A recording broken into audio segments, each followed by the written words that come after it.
Hello children, I am Pradeep Kumar. Welcome you again to Pehchan classes. Children, in my previous class हम लोगों ने parts of speech के बारे में पढ़ा. Now let us start a new topics, sentence. जैसे कि आप जानते हैं हम सेंटेंस के द्वारा ही अपनी बातों को दूसरे के सामने रखते हैं और सेंटेंस वर्ड से बनते हैं. फिर वर्ड्स को जो अलग अलग भागों में बांटा गया वही था पार्ट्स ऑफ स्पीच. आइए आज हम लोग सेंटेंस के बारे में जानते हैं कि सेंटेंस कैसे बनता है और कब हम उसे सेंटेंस कहेंगे, सेंटेंस के क्या क्या पार्ट्स होते हैं और कितने तरह के सेंटेंसेस होते हैं. ओके, सो बच्चे रेडी हो जाइए. हम लोग सेंटेंस के बारे में वी लर्न समथिंग. आइए सबसे पहले हम कुछ वर्ड्स लेते हैं और उससे सेंटेंस बनाने की कोशिश करते हैं. हाँ,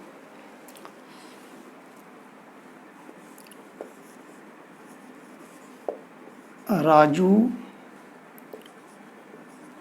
school to goes. Raju school to goes. यहाँ पे देखिए I have taken 4 words.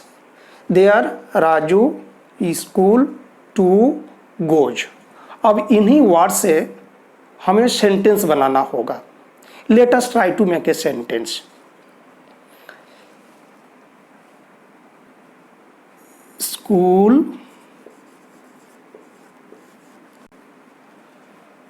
To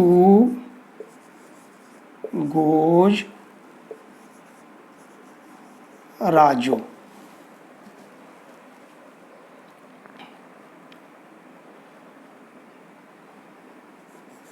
to goes Raju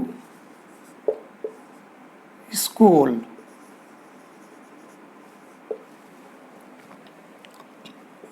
Raju goes to school. ठीक है, हमने इन वर्ड्स को 4 तरह से सजाया. राजू स्कूल टू गोज, ये मेरा फर्स्ट अटेम्प्ट है. The second attempt is school to goes Raju. Third one is to goes Raju school. And the fourth one is Raju goes to school. यहाँ पे सभी को देखने के बाद कौन सा लाइन सही है जिससे कि एक कंप्लीट बात उभर के आती है. राजू स्कूल टू गोज, ये देखने से लगता है क्या ये एक सेंटेंस है. स्कूल टू गोज राजू, क्या इससे भी लगता है? नहीं, इससे भी नहीं लगता है, इससे भी नहीं लगता है. टू गोज राजू स्कूल, इससे भी सेंस क्लियर नहीं हो पा रहा है. और राजू गोज टू स्कूल, इससे पूरा सेंस क्लियर हो रहा है. Raju goes to school, Raju कहाँ जाता है? स्कूल जाता है. Raju goes to school. तो यहाँ पे हमने क्या देखा, वर्ड्स केवल होने से ही सेंटेंस नहीं बनेगा, बल्कि सेंटेंस बनाने के लिए वर्ड्स को सही ढंग से अरेंज्ड होना चाहिए. यहाँ पे सबसे पहले राजू आया, उसके बाद उसने क्या किया? गोज, वो स्कूल जाने का काम करता है तो गोज, और फिर टू स्कूल आया. यानी कि इंग्लिश सेंटेंस का एक निश्चित पैटर्न होता है. उस पैटर्न में जब तक हम वर्ड्स को नहीं सजाते हैं तो उससे एक कंप्लीट सेंस नहीं निकलता है, और जब तक कंप्लीट सेंस नहीं निकलेगा हम उसे सेंटेंस नहीं कहेंगे. तो सेंटेंस को डिफाइन करने के लिए हमारे पास वर्ड्स आ गए. कैसे ना, सेंटेंस वो क्या होगा? ग्रुप ऑफ वर्ड्स होगा और उससे एक कंप्लीट सेंस होना चाहिए.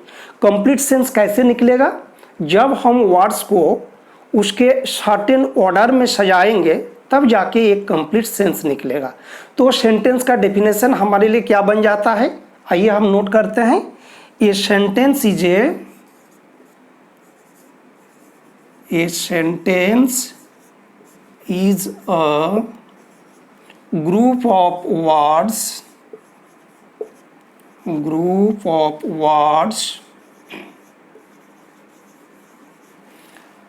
that makes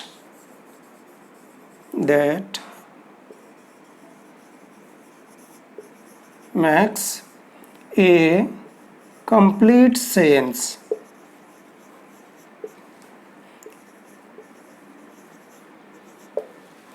तो सेंटेंस का डेफिनेशन क्या निकला, ये sentence is a group of words that max A complete sense. यहाँ पे ये कंप्लीट सेंस आना चाहिए, केवल वर्ड्स होने से ही नहीं होगा बल्कि वर्ड्स इस तरह से वो सजाया होना चाहिए ताकि उससे कंप्लीट सेंस निकले, और कंप्लीट सेंस निकलने के लिए the words should be arranged properly. तो ये हुआ हमारा सेंटेंस। तो जब भी हम वर्ड्स को सही ढंग से सजाएंगे तब एक वहाँ सेंटेंस बनेगा। अब सेंटेंस में और क्या क्या चीज़ हमें ध्यान रखनी होगी कि किसी भी सेंटेंस, कोई भी सेंटेंस, इंग्लिश का ये रूल है। क्या क्या रूल्स है, कोई भी sentence always started with a capital letter. हम किसी भी प्रकार के सेंटेंस क्यों न लिखे, हमेशा एक कैपिटल लेटर से ही वो स्टार्ट होता है। हाँ, तो sentence always start with a capital letter.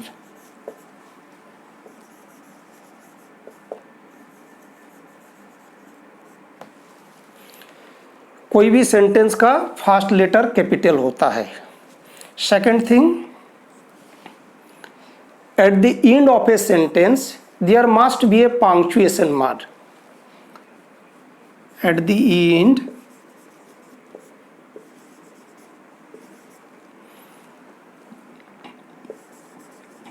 There must be a punctuation mark।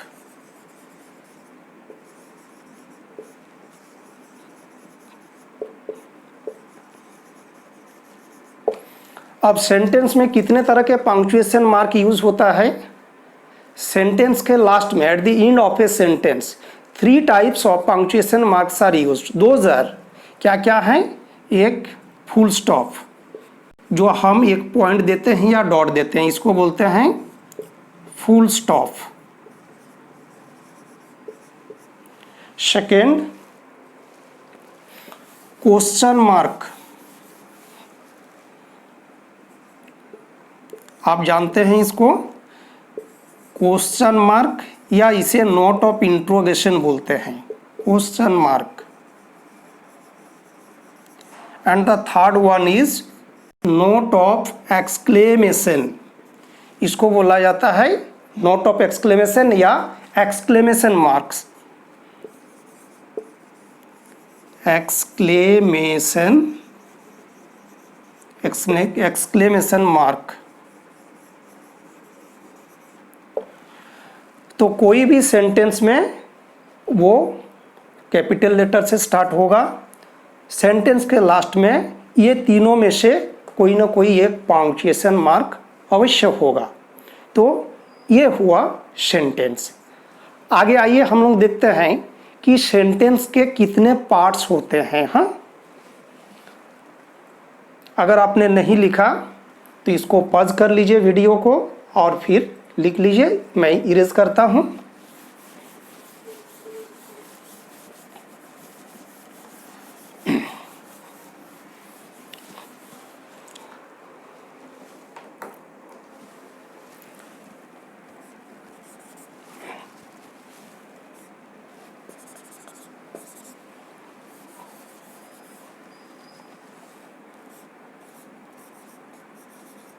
Parts of sentence, parts of sentence, sentence के क्या क्या पार्ट होते हैं वो हम लोग देखते हैं। हाँ, let us take examples of two sentences. Ramu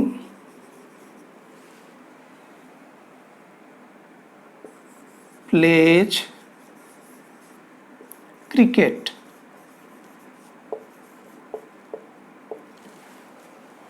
He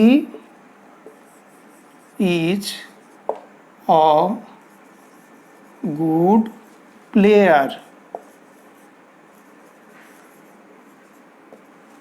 ठीक है, यहाँ पे हमने दो सेंटेंस लिया।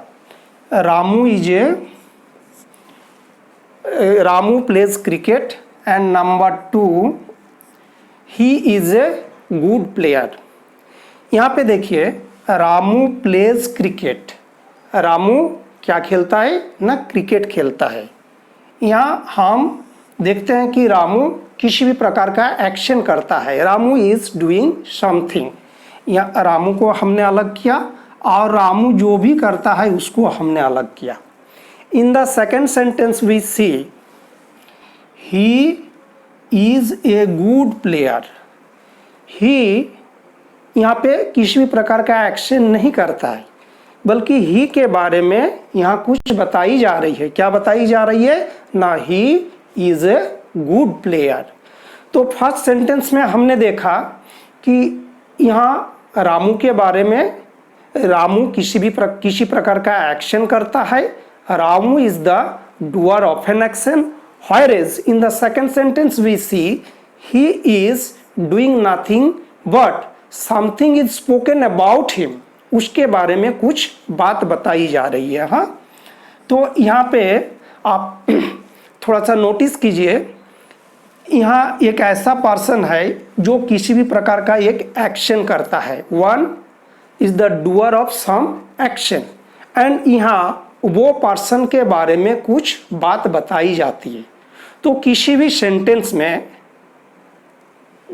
The doer of an action या जिसके बारे में कुछ बात बताई जाती है उसको हम बोलेंगे सब्जेक्ट। क्या बोलेंगे, सब्जेक्ट। तो सेंटेंस का दो पार्ट होता है, एक the doer of the sentence और द पर्सन और ए थिंग स्पोकन अबाउट, जिसके बारे में कुछ बताया जाता है उसको हम सब्जेक्ट बोलेंगे। और सब्जेक्ट को छोड़कर the rest part of the sentence, just leaving the subject, the rest part of the sentence is known as predicate. Subject के बारे में जो कुछ भी बात बताई जाती है वो सारे चीज़ों को एक साथ में प्रेडिकेट कहा जाता है। तो हमने देखा कि सब्जेक्ट के टू पार्ट्स होते हैं। वन इज, इसका सेंटेंस का टू पार्ट्स हुआ,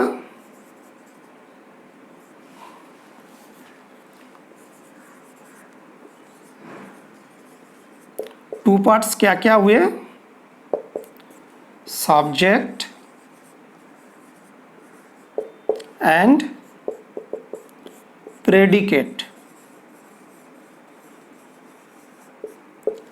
सब्जेक्ट एंड प्रेडिकेट, इसमें रामू सब्जेक्ट है जबकि इस सेंटेंस में ही सब्जेक्ट है।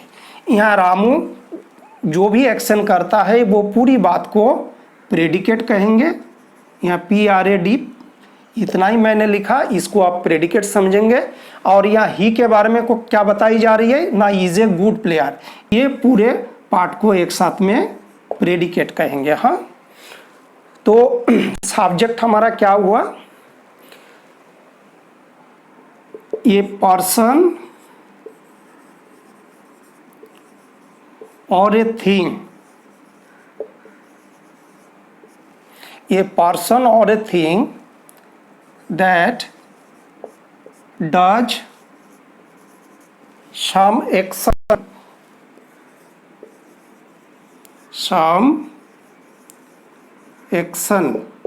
और इस सेंटेंस में ही ने किसी प्रकार का एक्शन नहीं किया तो उसके बारे में कुछ बात बताई जाती है।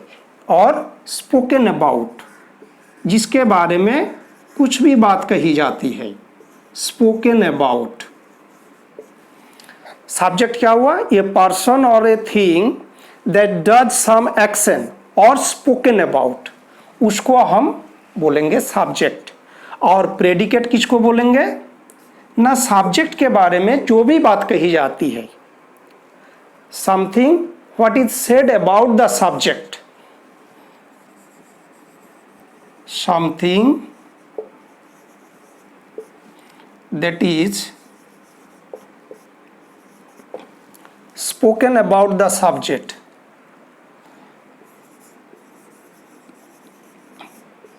spoken about the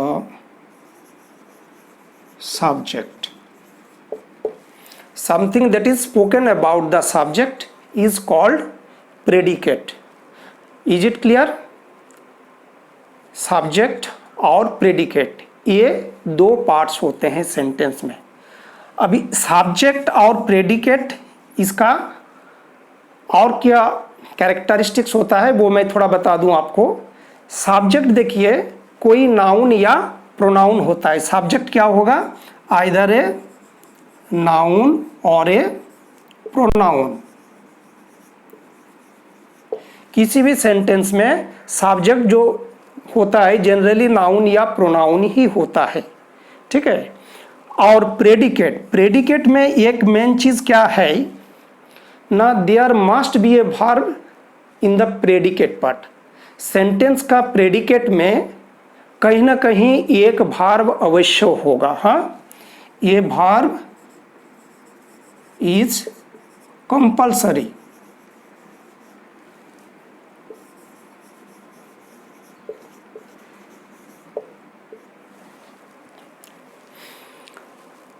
predicate part में जैसे यहाँ पे देखिए, राम प्लेज क्रिकेट, ये प्लेज क्रिकेट पूरा प्रेडिकेट पार्ट है। इसमें ये प्लेज एक वर्ब है। इन the second sentence, is a good player, is a good player, ये क्या है? प्रेडिकेट पार्ट है। इसमें देखिए ये एक वर्ब है। Although is a helping verb, but in this sentence it plays the role of main verb. ये हेल्पिंग वर्ब होने के बावजूद भी इसको मेन वर्ब कहा जाएगा जब भी किसी सेंटेंस में केवल एक ही वर्ब रहे, whether it is main verb or whether it is an action verb और verb of to be और verb of to have, तो हम उसे प्रिंसिपल वर्ब ही कहेंगे या मेन वर्ब ही कहेंगे, जहां एक ही वर्ब रहेगा।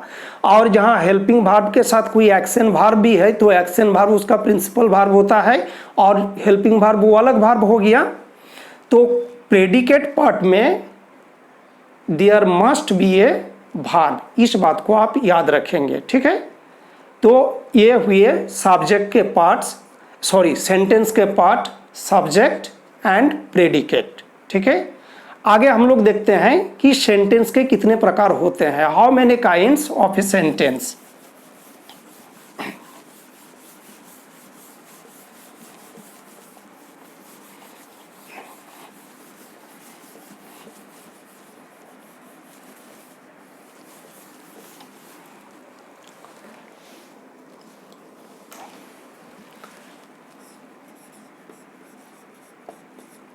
काइंड्स ऑफ सेंटेंस, सेंटेंस के कितने प्रकार होते हैं।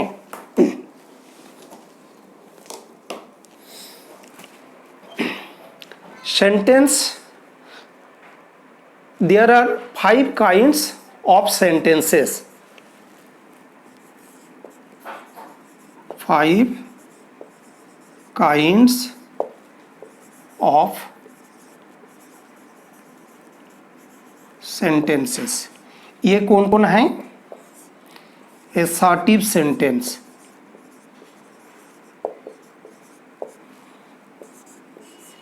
Interrogative sentence,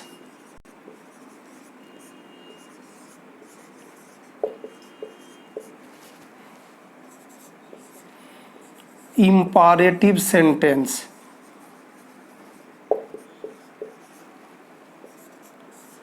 optative sentence and number 5th is exclamatory sentence.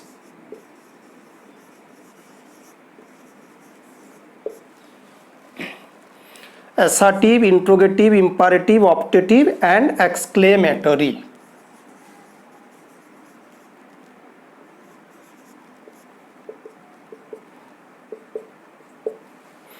ठीक है, तो सेंटेंस 5 प्रकार के होते हैं।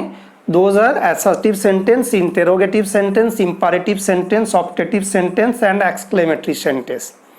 तो आइए अब हम लोग इनको एक एक करके समझते हैं कि assertive sentence क्या है, interrogative क्या है, उसके क्या एग्जाम्पल्स हैं और कैसे हम लोग कोई भी सेंटेंस को बताएंगे कि ये किस सेंटेंस में आता है। उस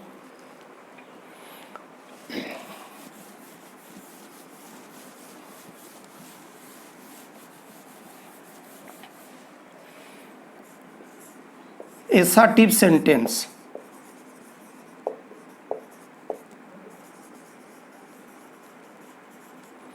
assertive सेंटेंस को स्टेटमेंट भी बोला जाता है या डिक्लारेटिव सेंटेंस भी बोला जाता है।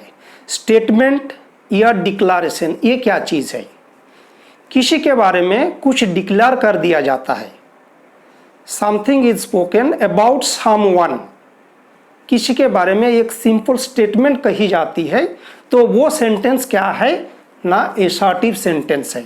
इसको हम स्टेटमेंट भी बोलते हैं, statement.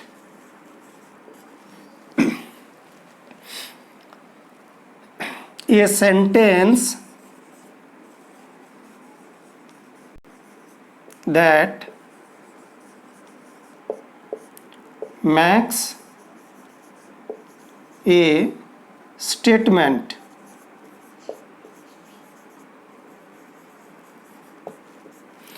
sentence that makes a statement is called an assertive sentence।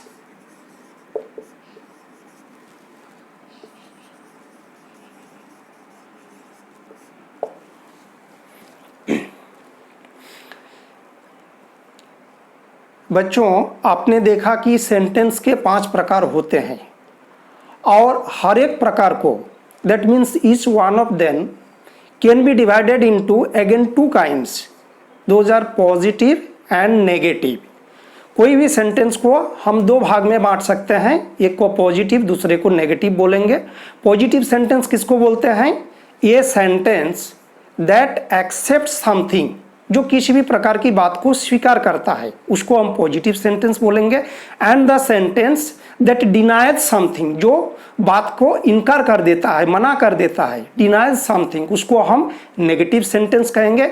Negative sentence में कहीं ना कहीं नो या नॉट वो वर्ड का होना जरूरी है। वो आगे हम लोग देखेंगे एग्जाम्पल में। इसके एग्जाम्पल में हम लोग कुछ सेंटेंस लेते हैं।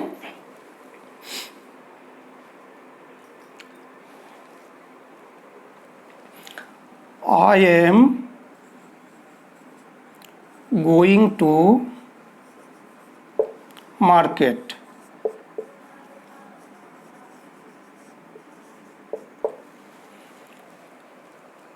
I am going to market, मैं मार्केट जा रहा हूँ। मैंने अपनी बात कह दी कि I am going to market। He is not a good singer। He is not a good singer, वह अच्छा सिंगर नहीं है। तो उसके बारे में केवल एक बात बताई जाती है। यहाँ आई जो एक्शन करता है उसके बारे में बताया जा रहा है। इसका मतलब केवल उसके बारे में एक स्टेटमेंट यहाँ प्रस्तुत किया जाता है। हाँ, एक स्टेटमेंट, एक साधारण सी बात, तब हम इसे एसर्टिव सेंटेंस कहेंगे। और इसमें पहला सेंटेंस जैसे हुआ ये पॉजिटिव का एग्जाम्पल है, दूसरा में देखिए नॉट यूज हुआ है तो ये नेगेटिव सेंटेंस है। He is not a good singer, इसमें इस बात को अस्वीकार करता है कि वो एक अच्छा सिंगर है, ये रिजेक्ट करता है। दैट ये सेंटेंस विच रिजेक्ट समथिंग, तो उसको हम नेगेटिव बोलते हैं। तो ये हो गया आपका assertive sentence. Second one is interrogative.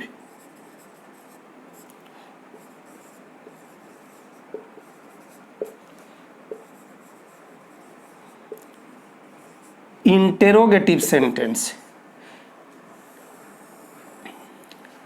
यहाँ पे देखिए केवल एसर्टिव सेंटेंस से ही सब बात नहीं कही जा सकती है। हमें किसी दूसरे के साथ जब भी हम टॉकिंग करते हैं तो हमें बहुत सारे क्वेश्चंस की ज़रूरत पड़ती है। बिना क्वेश्चन किए हम किसी दूसरे के साथ टॉक नहीं कर सकते हैं।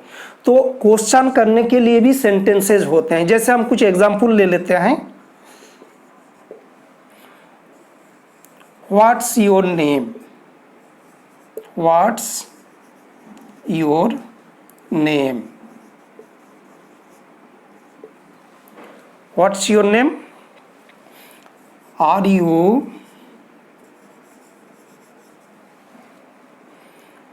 coming from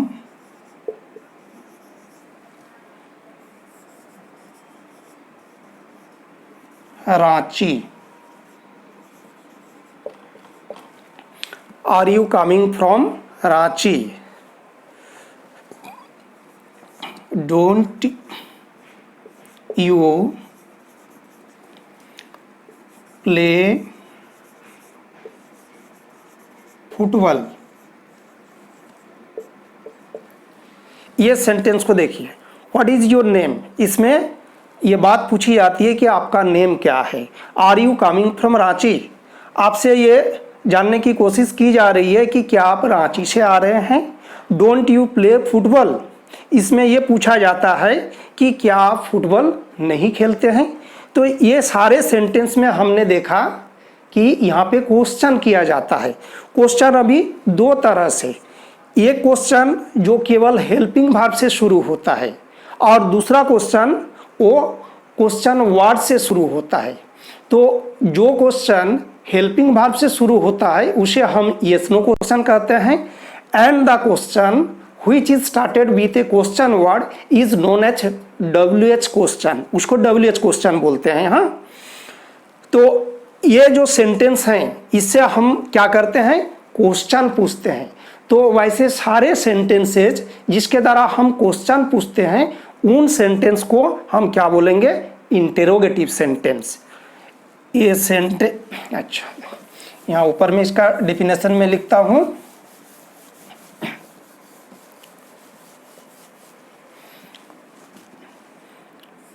A sentence that asks a question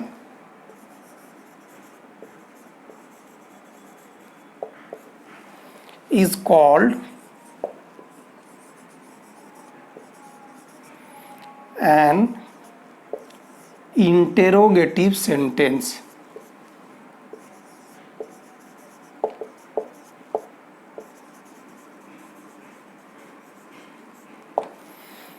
जो जिससे हम क्वेश्चन पूछते हैं उसको हम इंट्रोगेटिव सेंटेंस बोलते हैं। इंट्रोगेटिव सेंटेंस में क्या खास बातें हैं, an interrogative sentence will be started either with a helping verb और ए क्वेश्चन वर्ड। ये कैसे स्टार्ट होगा, starts with a question word और ए हेल्पिंग वर्ब।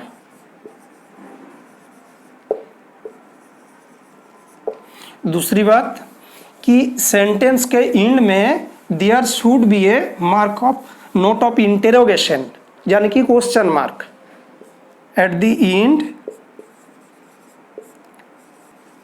एंड क्या होगा, क्वेश्चन मार्क। इसको नोट ऑफ इंट्रोगेशन या क्वेश्चन मार्क बोला जाता है, ठीक है। जबकि एसर्टिव सेंटेंस वो सेंटेंस के लास्ट में फुल स्टॉप होता है, वो मैं बताना भूल गया था। Children, this topic will be continued in my next video. Thank you for watching. तो ये जो टॉपिक, इसको मैं आगे की वीडियो में कंटिन्यू रखूँगा, कृपया आप उसे ज़रूर देखें। Thank you.